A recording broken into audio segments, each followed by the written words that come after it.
जय भीम साथियों, दोस्तों, आज एक सच्ची कहानी से रूबरू कराऊंगा। बाबा साहब की एक सच्ची कहानी जिसे सुनकर आप सोचने पर मजबूर हो जाएंगे कि एक व्यक्ति के अंदर इतना दिमाग कैसे हो सकता है, कोई महापुरुष इतना दृढ़ निश्चय वाला कैसे हो सकता है। मैं चाहूंगा आप इस वीडियो को पूरा देखिए।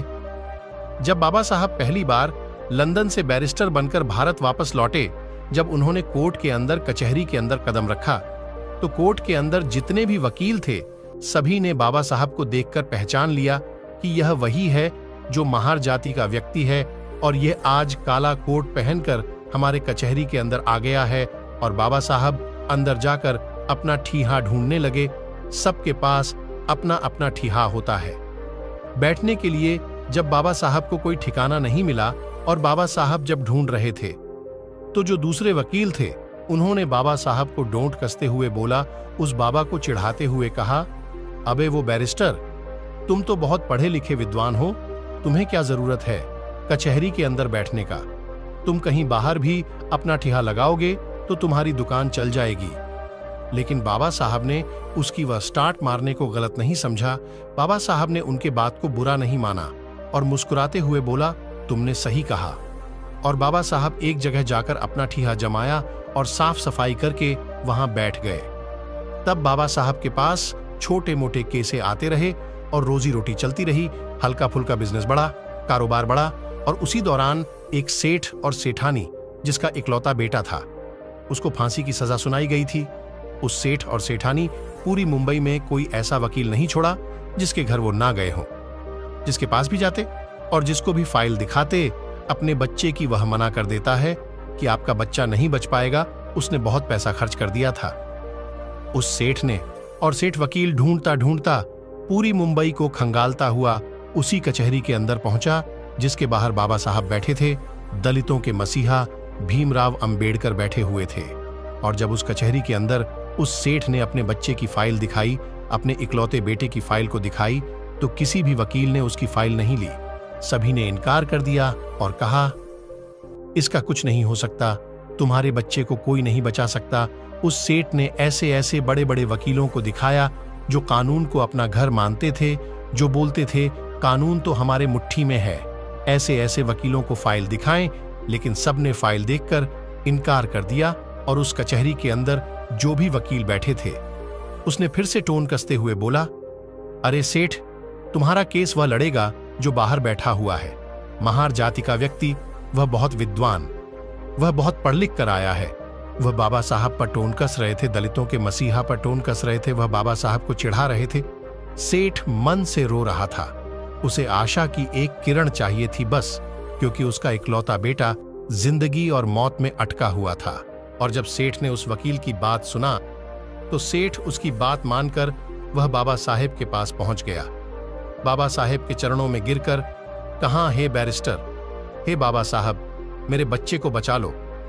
तो बाबा साहब ने सेठ से कहा, उठो, मैं क्या कर सकता हूं, मैं क्या मदद करूंगा तुम्हारा।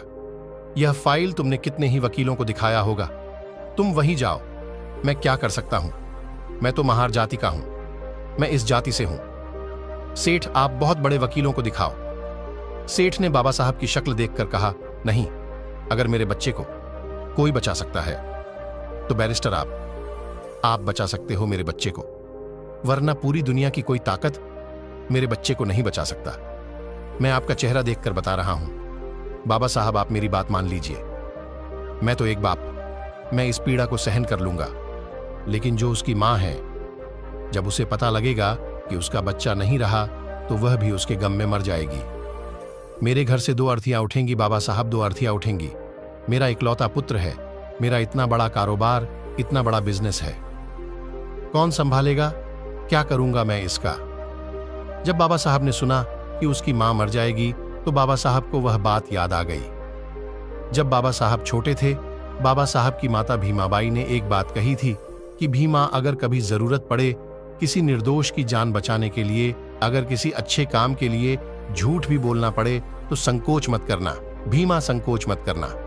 और बाबा साहब ने फाइल देखी और फाइल देखकर बोला, सेठ, ये बताओ, इससे पहले ये फाइल किसी और वकील को तो नहीं दिखाई? सेठ ने बोला, हे बैरिस्टर, ये फाइल दिखाई नहीं, मैं इस फाइल पर इतना पैसा खर्च कर दिया कि किसी की आने वाले 3 पीढ़ियां भी कमा नहीं सकती जितना मैं इस फाइल पर खर्च कर दिया है। बस आप मेरे बच्चे को बचा लीजिए। वह हाथ जोड़कर गिड़गिड़ा रहा था। बाबा साहब के चरणों में गिर रहा था। बाबा साहब के सामने हाथ जोड़कर खड़ा था। बाबा साहब ने उसकी पीड़ा देखकर कहा, जाओ सेठ, मैं तुम्हारे बच्चे का केस लड़ूंगा, जाओ। और जब बाबा साहब माने केस लड़ने के लिए तो वह सेठ बहुत खुश हुआ। उसने बोला, मुझे यकीन है बाबा साहब, मेरा बच्चा अब बच जाएगा। जिंदगी और मौत में बस 10 दिन का फासला था। फांसी को बस 10 दिन बचे थे। कचहरी लगी, अदालत लगा, कोर्ट लगा। कोर्ट के अंदर दोनों पक्षों के वकील आए। जब बात बोली गई तो जज बोला, अंबेडकर, तुम कुछ दलील देना चाहोगे? तब बाबा साहब ने बोला, नहीं जज साहब, आप अपना फैसला सुनाए, मैं कुछ नहीं कहूंगा। सेठ यह सुनकर संकोच में आकर वह सोच रहा था कि उसने बोला था कि मैं तेरे बच्चे को बचा लूंगा, लेकिन इसने तो कोर्ट में कुछ दलील ही नहीं दे रहा है। बाबा साहब ने तो बोल दिया, नहीं जज साहब, आप अपना फैसला सुनाओ। वह सेठ मन में कह रहा था, अंबेडकर, तुमने अच्छा नहीं किया बैरिस्टर। मैं बड़े आशा के साथ ये फाइल तुम्हारे पास लेकर आया था। मैं तुम्हारे चेहरे को देखकर बता रहा था कि तुम मेरे बच्चे को बचा लोगे।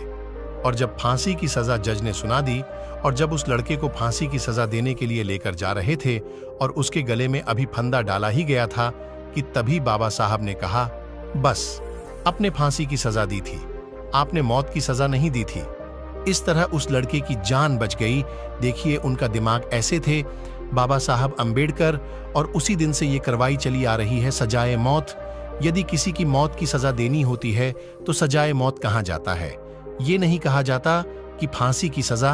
बाबा साहब ने कहा, बस अपने फांसी दी थी, मौत नहीं। और ये दिमाग देखकर सभी बड़े बड़े वकील जो बाबा साहब पर टोन कसते थे, जो उन्हें नीच बताते थे, महार जाति के बताते थे, वो लोग चुप हो गए।